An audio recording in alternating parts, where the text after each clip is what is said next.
you've all been waiting for. There's a massive sea of green out in front of us.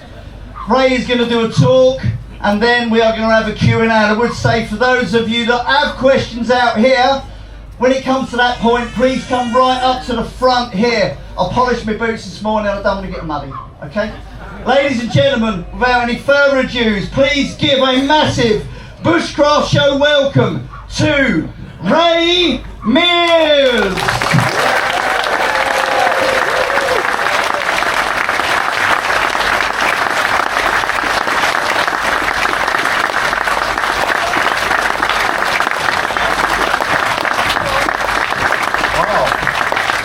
Amazing audience.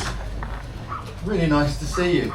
It's lovely hearing those drums. It reminds me of 1990, travelling in Central Africa, where every village has a talking drum, and being the news that was on the drums every evening, it was very odd. And eventually we had the great privilege of being taught how to send a Happy New Year on the drum. Drum's very special. So here we are, another year. And when I drove in yesterday and I looked at your campsites, I thought they look really good. They're really tidy, all sorts of different rigs, and you look like having a lot of fun. Whereas a few years ago I drove in and I thought, what is that mess? So things must be getting better, which is great. I mean, I feel like there's real growth in the questions I get asked, and you know, we're all enjoying this subject. It's magic. It's a very special thing, and I think what's special about the Bushcraft Show is you get a sense of the breadth of interests that are encompassed by this subject. And you know, 41 years ago when I started teaching bushcraft, who would have thought it would be here now? And you've made it like this. You've done that. It's very special, and long may that continue. And I've said to you in the past that I hope that some of you will become scouts for nature, in that you'd go out and keep an eye on the world, and in those quiet corners where people damage things, that you'll use your skills to go there and you'll take a look and you'll come back and report back on what you find, so that those who want to destroy nature won't get away with it. And some of you have been doing that, in fact quite a lot. I know there have been a lot of people who volunteered to go out and help with anti-poacher patrols and a whole range of things. And others of you don't, but you help by making contributions to those organisations. And that's brilliant. Because you know, what we all have in common, whatever our interest, whether you're a hunter or a vegan or just interested in medicinal herbs, it doesn't matter. What you like is nature. And we live on a planet that does not have infinite resources. And it's always been and always will be a fundamental principle of bushcraft to take care of the environment that we find ourselves in, to travel and to leave no trace, to harvest without denuding, and where possible to even improve habitats for future generations to enjoy. I'm a firm believer of the concept that we borrow the land from the generations yet to come. There's a lot of wisdom in that saying. But today I find myself talking to you with other thoughts on my mind. What's on my mind this year is the state of the world outside of our borders. And we live at a very, very dangerous period in our history. When I started teaching bushcraft, there was no bushcraft, it was just survival. And some of you my age will remember that, or those older, and there were movies that came out, rather good movies actually. There was a movie with Sylvester Stallone called First Blood, Rambo. And it's actually a remarkably good movie. And in America, it was a movie that was understood. It was about soldiers who'd come back to America and been abused and misunderstood. But outside of America, it wasn't understood. And what was seen here is somebody wearing a weird looking headband running around with a big knife killing things. And it rather put a bad light on the whole subject. And so when I started making TV programs, I went out of my way to knock the macho out of the subject and to show the depth of knowledge and skill and the beauty that is bushcraft, which is at the core of survival training. And I think I did that successfully.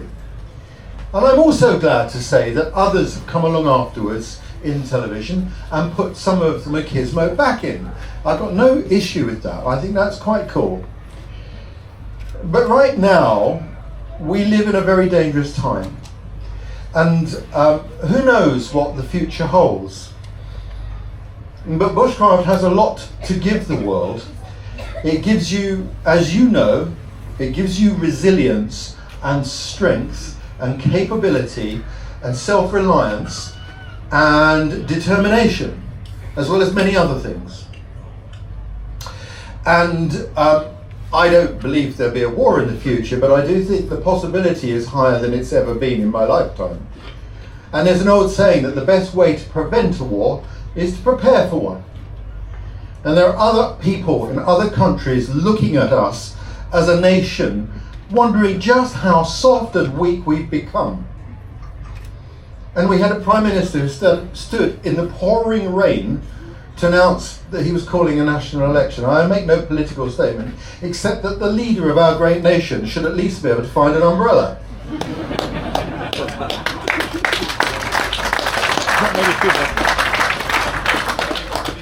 So I'm not trying to get political. It's just a statement of common sense fact.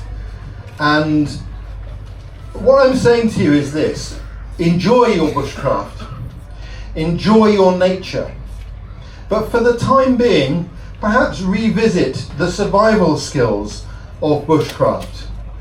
If you are not fit, get fit. Make sure that our young people have the skills that could make their life easier if there is a problem. Let's be strong and resilient as a nation. I believe that within this audience there is an astonishing array of ability and talent, and we need to harness that and make sure we focus it so people outside of this country say, those Brits, they can take care of themselves. What do you think? I feel very, very strongly about it, because I know that my friends in Finland, that's a very strong nation. If anyone attacked them, you know they're going to be in for a very hard time, and that provides them with safety. And right now, we need to demonstrate to the world how tough we are. And that doesn't mean to say you have to be macho and run around in camouflage, but you need to know how to take care of yourself, how to find water, how to find food. You need to know your first aid. If your first aid is out of date, renew it. If your navigation isn't as good as it should be, get your compass out and practice it. How many of you got a compass on you now? Is that all? I know you're at the Bushcraft Show. Let's get into some good habits. Let's get into some good habits. A compass is essential for life. Yeah? It's really time. Now is the moment, and nothing will happen and you'll look back and you'll laugh. But if something does happen, you won't be taken by surprise. And the whole purpose of teaching bushcraft is to bring people in difficult circumstances home in safety. And now is that moment. If you leave it too late, you may be caught with your trousers down, and that is not a good thing. I'm sure there's a politician who'd agree with that, but I can't think of one at the moment. No doubt in the coming months we will find out. I'm not saying to you give up your love and your passion for nature, because that is what drives us forward. Because I firmly believe that the only way that we will be able to preserve our environment is through democracy. And at the moment, the challenge is to democracy. That's what we're facing. And it's a worrying time. Where there is no democracy, the small voices of conservation will not be heard. So it's very, very important that we think in a bigger sense.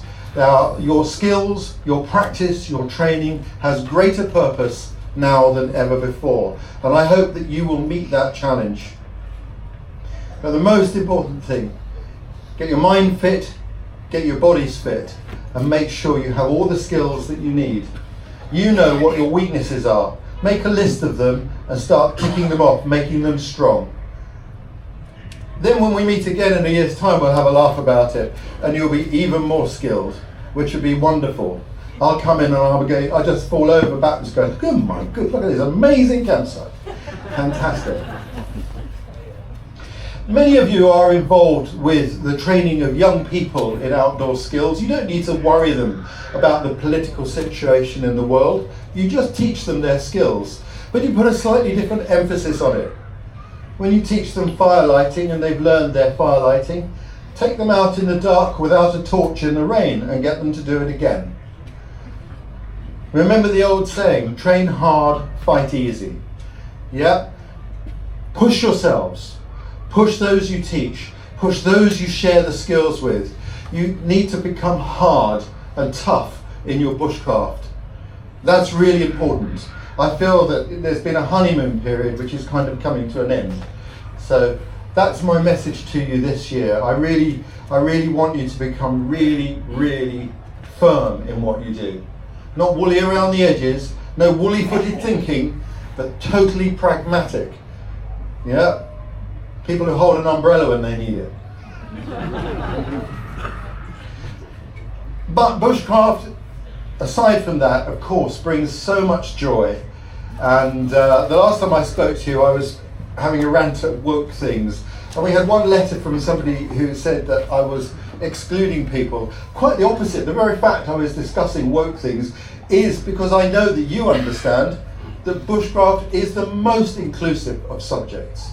It's wonderful. People from all walks of life, all interests, able-bodied, disabled, whatever it is. We welcome anyone who wants to go out and do this, don't we? That's the nature of bushcraft. That should go without saying. Wouldn't you agree with that? There is, what makes us strong as a nation is the fact that we manage to work together. And I believe that in bushcraft, many of the traits of our nation are very deeply enshrined, and we should be proud of that. Our sense of fair play, our willingness to help others, and our ability to do much but say little. These are very British traits, and we should master in that. Let's bring those things to the fore again. We have so much to offer the world. And I know that you can do it. But look at this amazing army of people. They're all armed to the teeth as well. And what's also lovely, all these young people I've seen here practicing with their knives, not stabbing each other. Well done you, there are normal people in the world.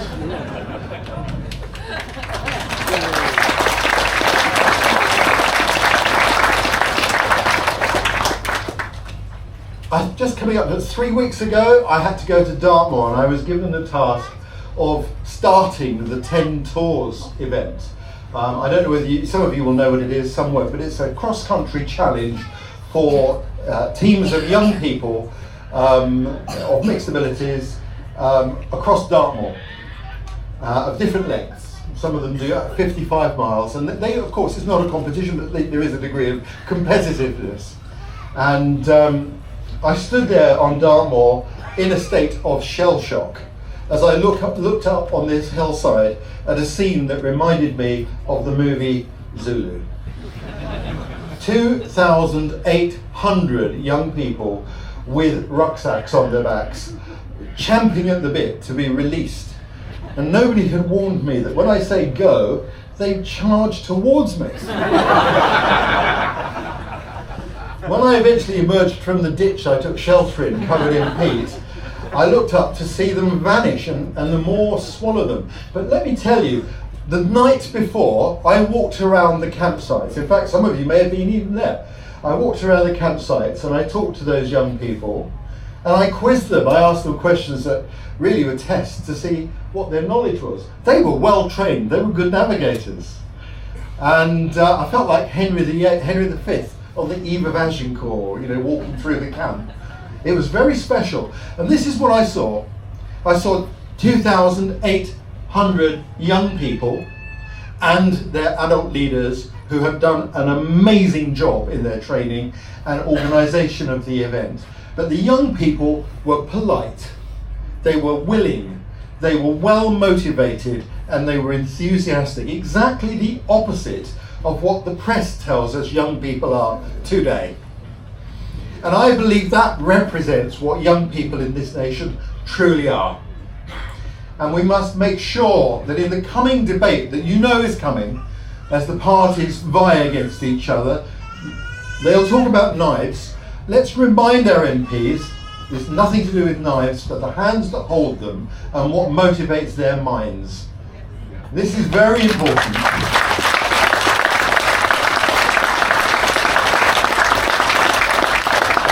Same with the dogs. Sorry? Same with the dogs. And with dogs, I agree. I'm not taking political sides. I don't trust any of them at the moment.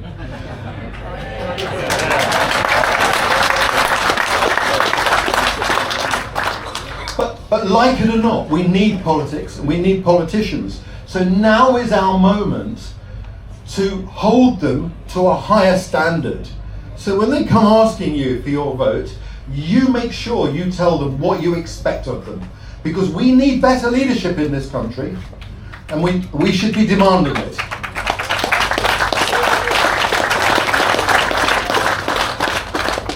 Not for our sake, but for the sake of the younger generations to come.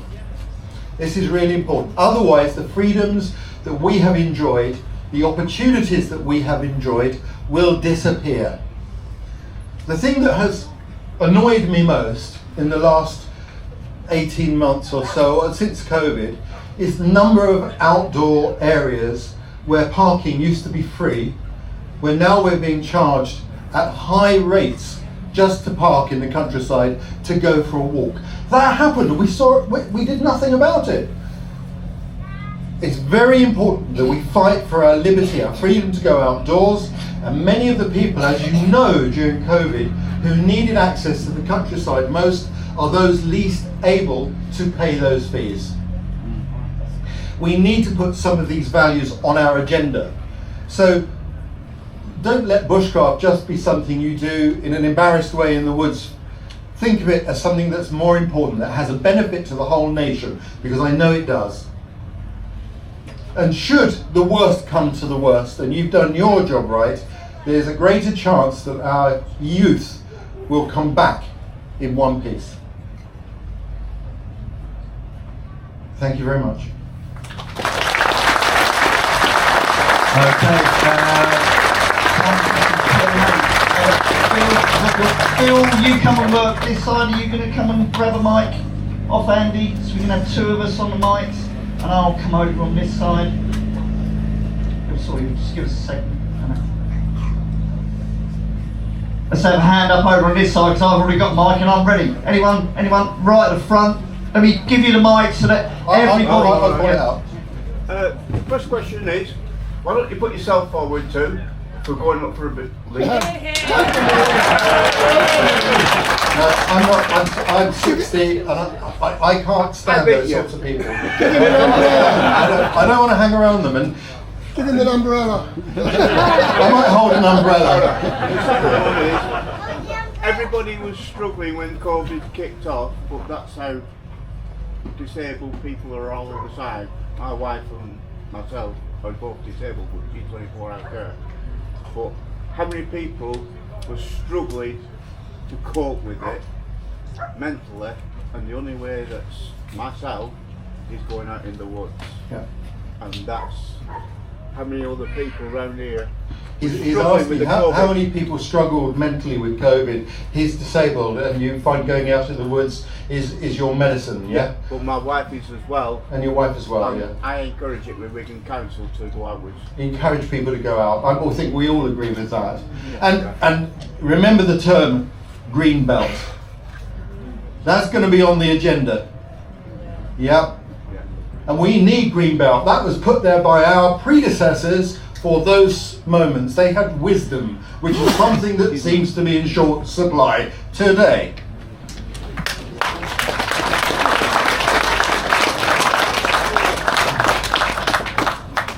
Any hands up out here?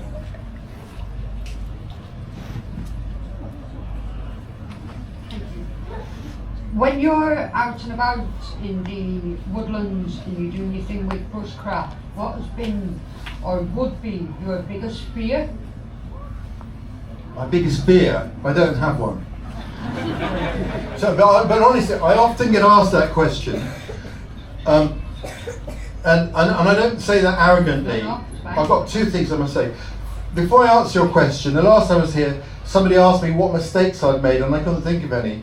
And of course I've made mistakes, but the reason I couldn't think of anything, I'm not being arrogant, is simply that I see mistakes as learning. Yeah.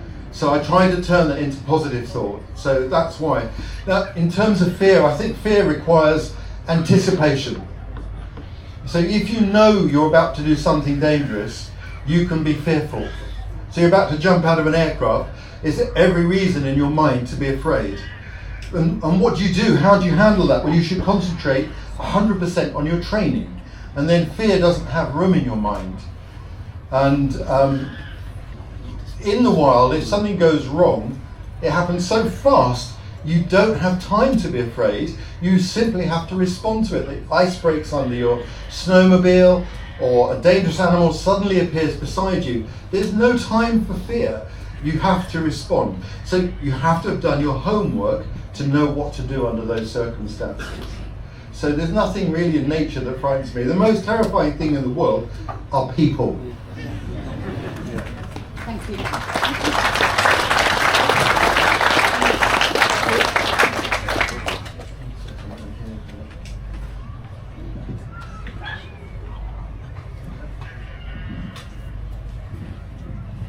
Thanks.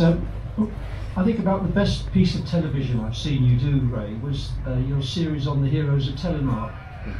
It was a fantastic series. Could you talk a little bit about your reflections on those individuals? So, do you all know what that was? Yeah.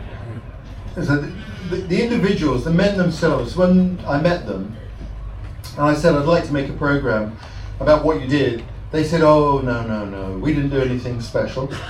It was much harder for the people in the valleys because they were the prisoner of the enemy. We were free in the mountains. So the only way we could get them to tell their story was to recreate, to some degree, what they did. And then we were able to sit down. We took 2 Royal Marine Mountain leaders who were extraordinary. We took 2 Norwegian Special Forces, and we parachuted into the mountains and recreated what the original team did. And then we could sit them down at a dinner table, and of course the conversations, like too many here, went down to equipment. You know, what boots did you have? What was your rucksack? How did you do this? And then the story flooded out of them. And it was a really unusual mission because these men were all special forces, but from within their special forces unit, they were further selected. So they were the best of the best. And they were also selected because some of them had family connections to the areas that they were operating in, which was very important. And they were remarkable human beings. And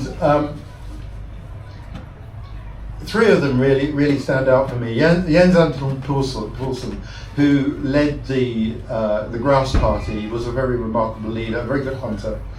Klaus Hellberg, the best skier in the team, was truly extraordinary. He died just a couple of days after we filmed with him. He'd had a heart attack guiding American tourists 2 days before we got there. I mean, he was amazing. And when he skied in the mountains, he never in his entire life used skins. He only ever used wax. He was a remarkable man. But of all of them, the one that really stood out was the man who led the final big attack on the factory, which is Joachim Ronneberg, who, of the people I've met a lot of extraordinary people in my lifetime. He was the most extraordinary of all. There was a fire in his eye that was quite unique. And somebody last week I met who'd met him, and he asked me, he said, don't you think that Ronneberg had sort of a ready bright glow around him? You won't know what I'm talking about. There's an advert from when we were your age, which had a boy who'd eaten ready bread going to school glowing with warmth. Okay? And you know, that was a really good description. He had this special aura. But what you must remember, and I think gets forgotten, is that when documentaries are made about these stories, the men are all old. But at the time, he was 21 when he led that mission. If we were sent soldiers to do that today, they might be 28, 30, 37, 21. It just shows you how capable young people are. And that's something that we must remember.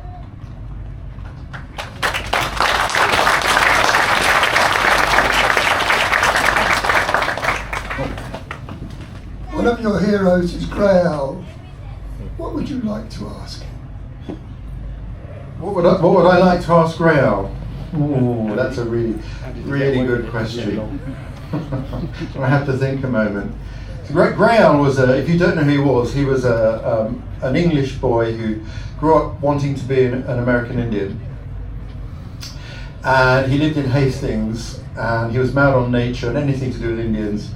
And then Buffalo Bill's show came to the town, and that was it.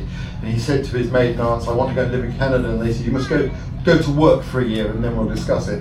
Well, after the wood yard that he worked in burned down, they thought perhaps he should go to Canada. And to all intents and purposes, he became an Indian, and he became a very skilled woodsman, actually trained in his bushcraft by an Englishman, which is quite an interesting story. But he was an amazing man. He wrote these incredible books as his alter ego, as Grey Owl, the Indian. And after he died, the world found out that he wasn't an Indian, but his books are very good, and he was extremely good woodsman. But I think he suffered from post-traumatic stress disorder. So one of his most powerful books is Men of the Last Frontier, and he wrote that about his pals that he was with on the Mississauga River prior to the First World War. I've often wondered, did they come home? I suspect they didn't. And I think part of his behaviour after that is probably attributable to post-traumatic stress syndrome. So what would I ask him? Well, I certainly wouldn't ask him if he wanted a drink, because I know what the answer would be. I don't know. I'd have to think long and hard. But I've met people who knew him, and he was a remarkable man. If you haven't read the books and you're interested in bushcraft, you must read Grey Owl's books, and you must read Jim Corbett's books, who was a tiger hunter who was amazing, who saved the tiger. Hi, you're right. Sorry, this might be slightly long-winded, but I'll try and keep the question as short as I can. You sort of, at the end of your talk, you alluded to standing up for our rights, and as a British person, going back from the right to Rome, I enjoy walking, I enjoy the privilege of going wherever we can do, but also sort of I've done a lot of hiking in America where they have a permit system for their, Yosemite and really sort of areas that might be overwhelmed by tourism people. And sort of looking at, if anyone's ever walked up Snowdon lately, it's a bit of an ant trail. So my question is sort of, do you ever think there's a place for restricting going into these wild spaces and places? I think there was an attitude towards Snowdon that it was kind of a sacrificial mountain, that there would be one place where the hordes would go, leaving the rest more pristine, which seems to have worked in truth. But I understand what you're saying. I personally I'm not in favour of over-regulation of our wild areas. I'd also say that in America, hunters have to wear bright orange so they don't shoot each other, but we don't do that here. And I would like to think that through the communication that you have with other outdoors people, we can instruct people in how to walk outdoors sensitively. I think after COVID there was a lot of damage in car parks where people have been desperate to get outdoors. But if you look now, it's very hard to see. So nature has the capacity for recovery if we give her the chance. So personally, I don't want regulation, because I feel like if we do that, then somebody's going to start taxing us as well, and I would hate that. We have a question over at the front. Is there something, looking back across your career, that you would say has been the greatest honour? greatest honour is moments like this, to meet other minds who've been, excited by the subject. There's nothing better than that. TV is all right, but meeting real people, that's really special. And the fact that you are an untamable force, I like that too, because it feels wild. And I think that's really good. I don't like over-regulation. I mean, I could have started a system whereby people could be qualified early on, but I think actually let market forces determine. Let's not tie ourselves up in red tape. Let's have free minds. And I think that's the magic, is actually meeting people like yourselves. That's the most exciting part. That's why I do it.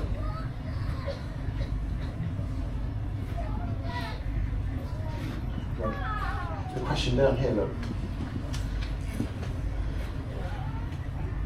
When you were talking about what the media depicts of children, I felt that needed to be said, because lots of stereotypes that were like animals, it really just, it isn't that nice. I agree with you. I agree with you entirely. I think the press gives us a very negative view of young people, and there are young people in urban areas causing problems, but they're a tiny minority. And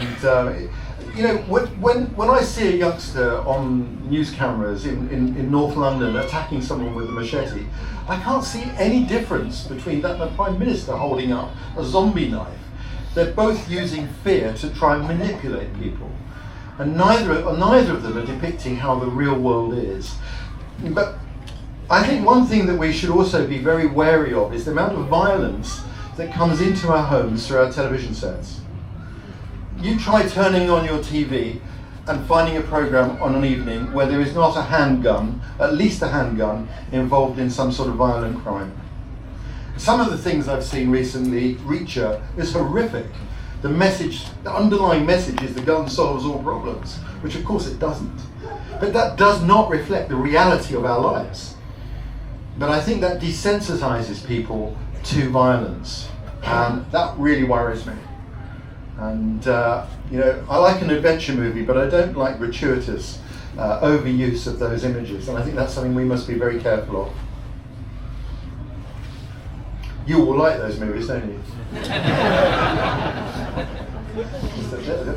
We'll get a mic to you. And there's one here, so there's a lady there and a young man here. We'll come back to you. So you've mentioned a couple of times about the youth and believing in their positivity and ability. How would you recommend balancing that with the modern world and the technological world and the influences that brings? Because you can't ban that for children, but how can we use it positively, because we can't escape it? I haven't got an answer to that. I'm not a technical expert, but I completely agree with you. And what I thought was really lovely about 10 Tours is they're not allowed to take mobile phones with them. And it was just awesome. They were just youth like I remember from my childhood, playing, laughing, without any complexity coming through that technology. What I find fascinating is the people who invented many of the apps that are addictive to our youth, and not just our youth. The people who invented them don't allow their own children to use them.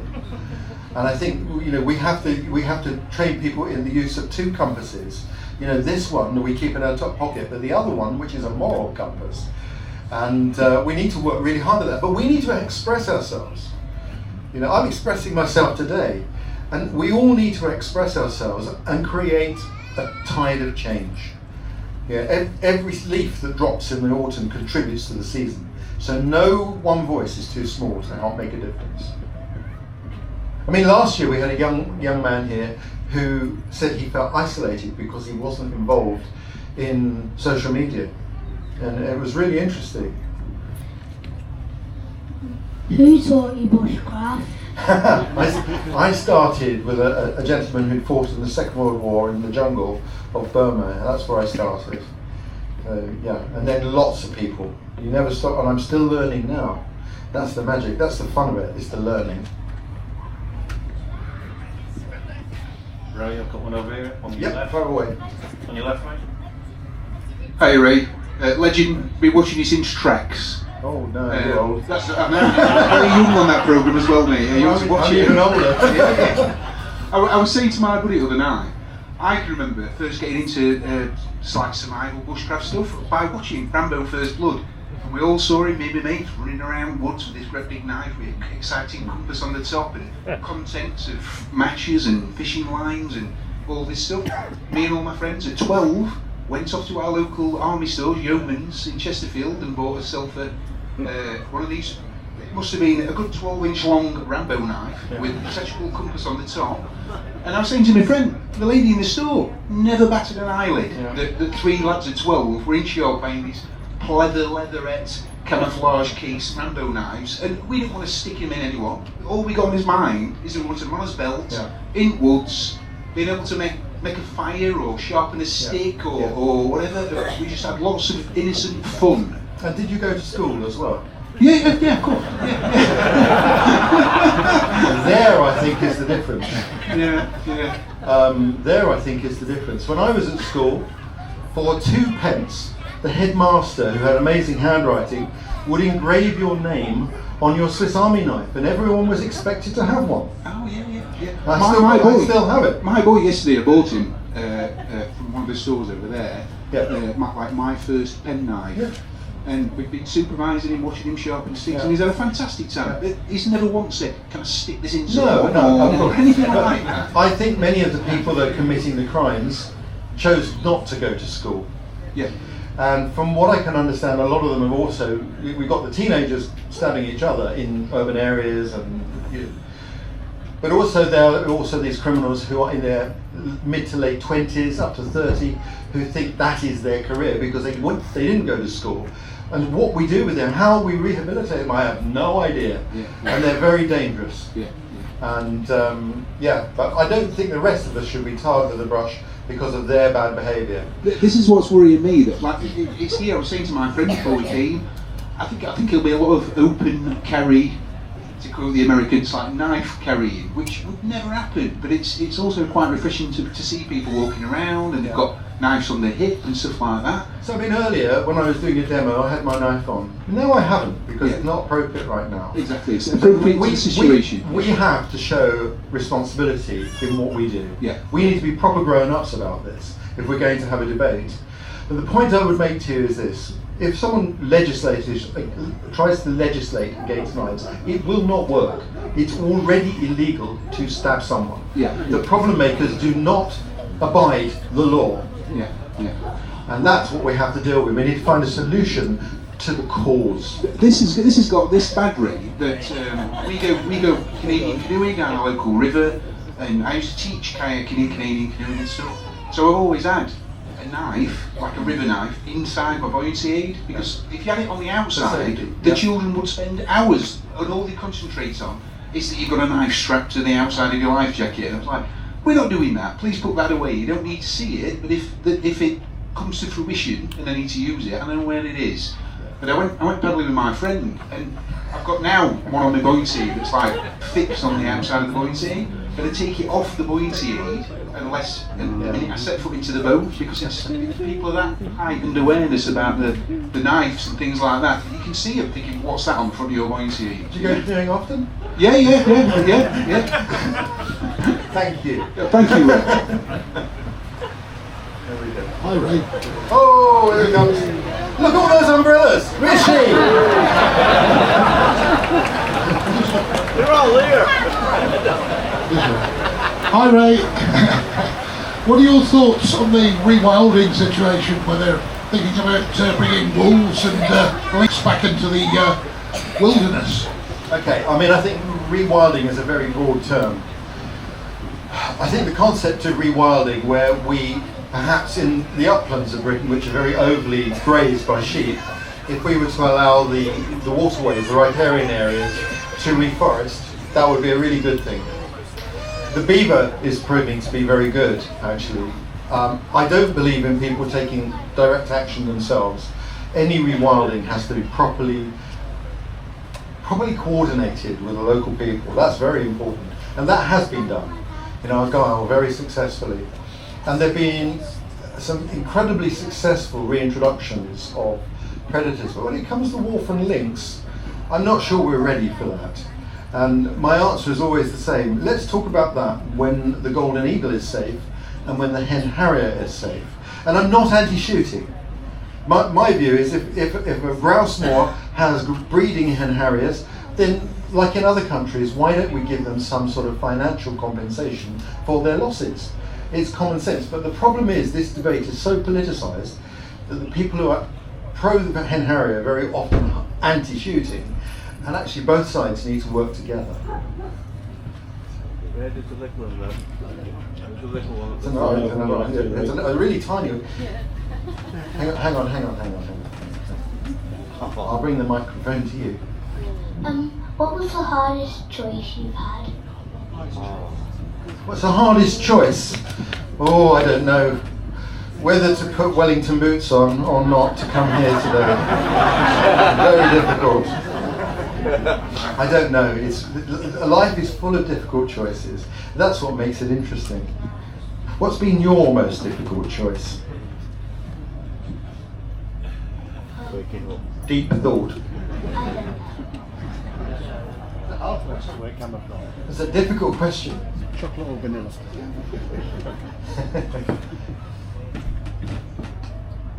Tell us something fascinating you found out this year. No.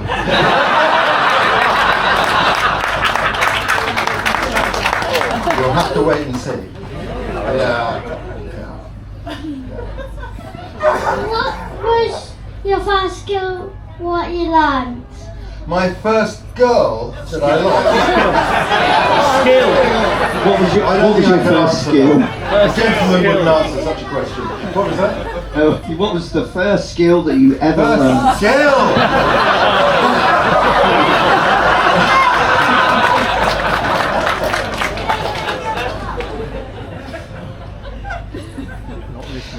Making cordage, I think. That was the first thing.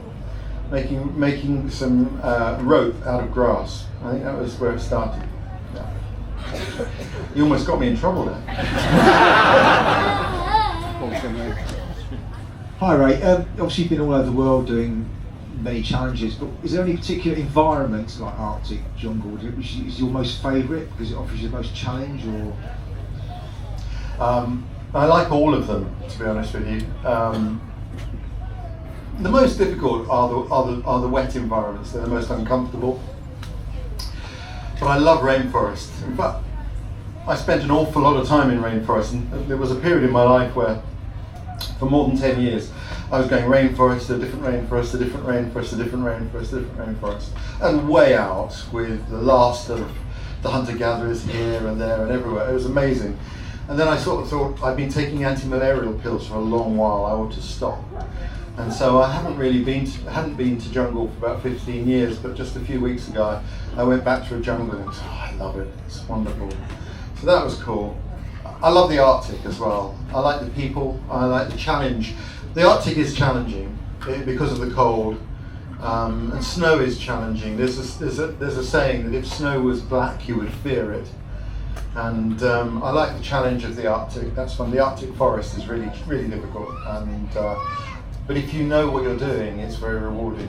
But you can never relax there. You're always being tested.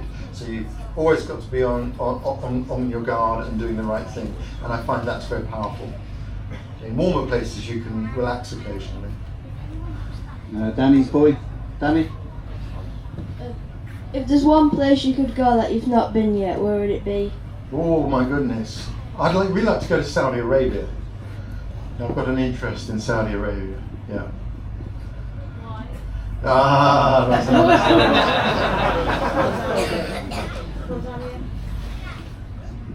Hi Ray, really simple question. Hanging in a hammock or lying on the ground?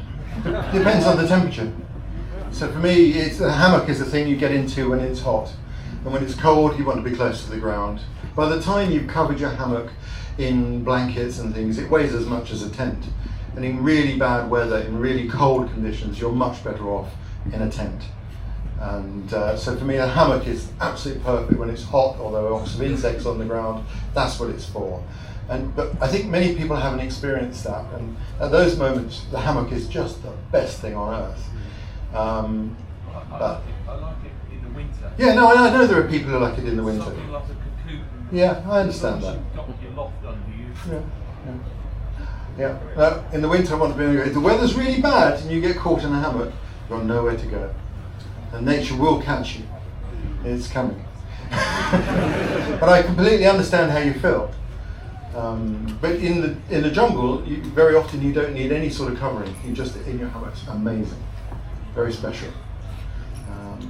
Yeah. Oh, a young lad. Did you ever go to Scouts? I did go to Scouts. Yeah, I enjoyed Scouts very much. It was really good. Whereabouts was your Scout group? That was near where I lived. I grew up on the North Downs in the south of England. It was great fun. It was good. They didn't do enough bushcraft in those days, though. Still don't. No, they do now. Some groups, lots of them don't. Have we got anyone out? Yeah, out. Oh, sorry, Ray. It's really hard because you're wearing camouflage. It's really hard to see you.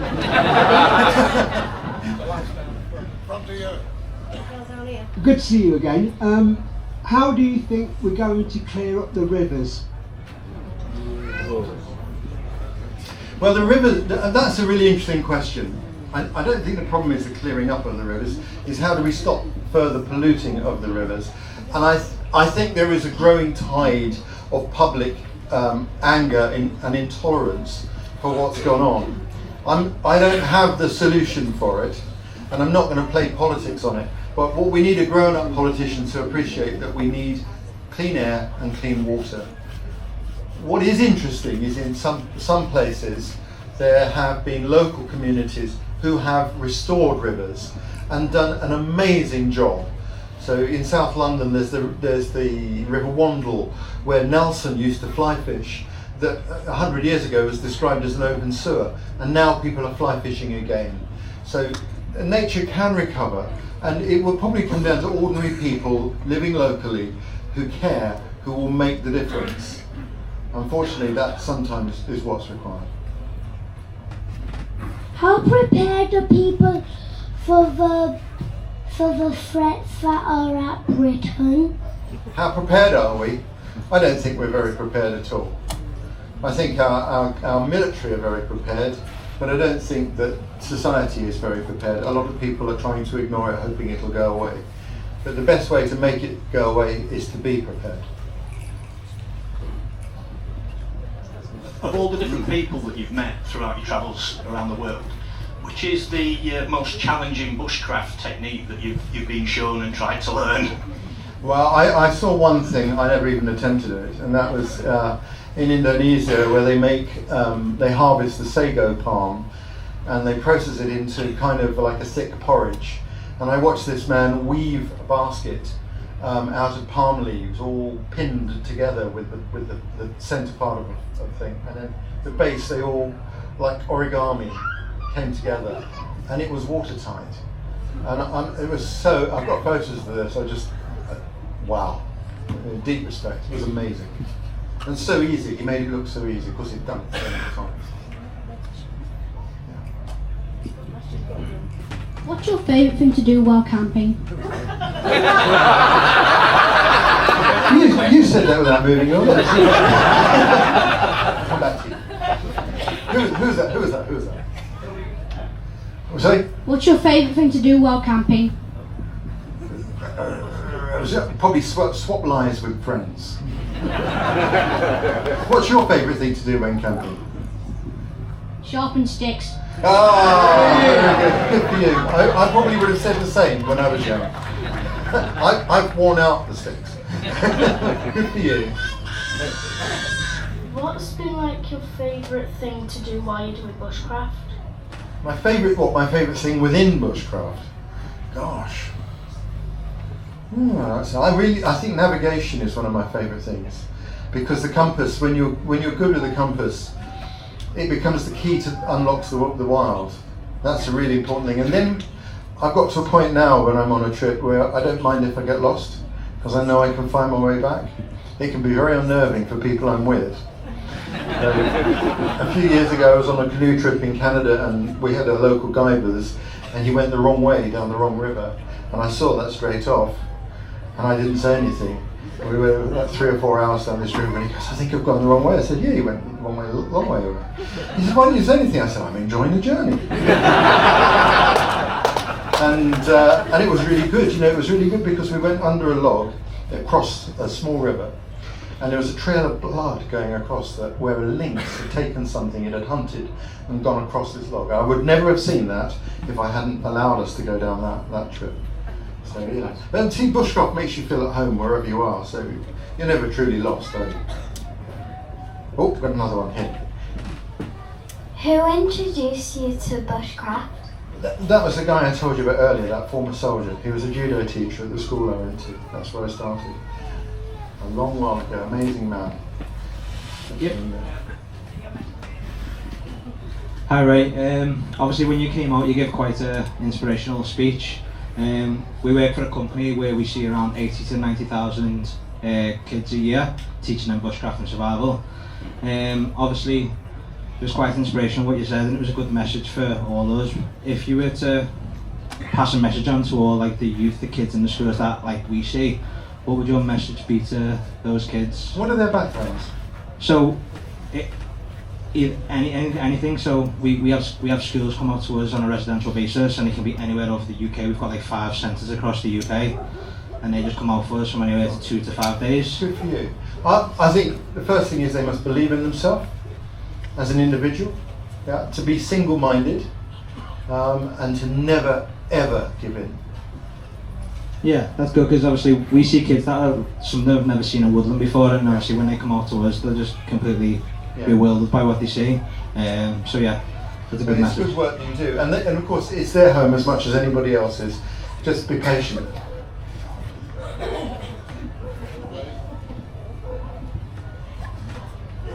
Lovely to meet you, by the way, for the first time. It's an honour, and very inspirational speech. I just wanted to ask you, any thoughts on, there's been talk, I live in London, about, you know, banning potential indoor fireplaces. Any thoughts on that in terms of the air pollution? Any thoughts on that? You know, I think there's a lot being said about the pollution in London, and I don't know enough about it to be able to give you an answer on that. I mean, in the days when we burned coal, there were real problems in London, and it used to cause these things called pea soup fogs, and they were really unhealthy, and they did cost lives. But I don't believe we've seen anything like that for a long while, so I don't know what the truth is.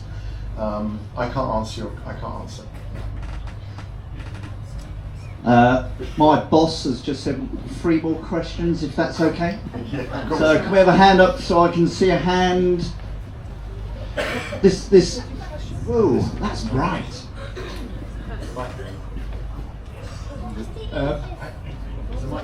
there an answer to that, Jenny? And then I'm going to come to you. What was the easiest thing you did? The what? What was the easiest thing you did? The easiest thing that I did? Gosh, I don't know. Is there ever an easy day? I don't know.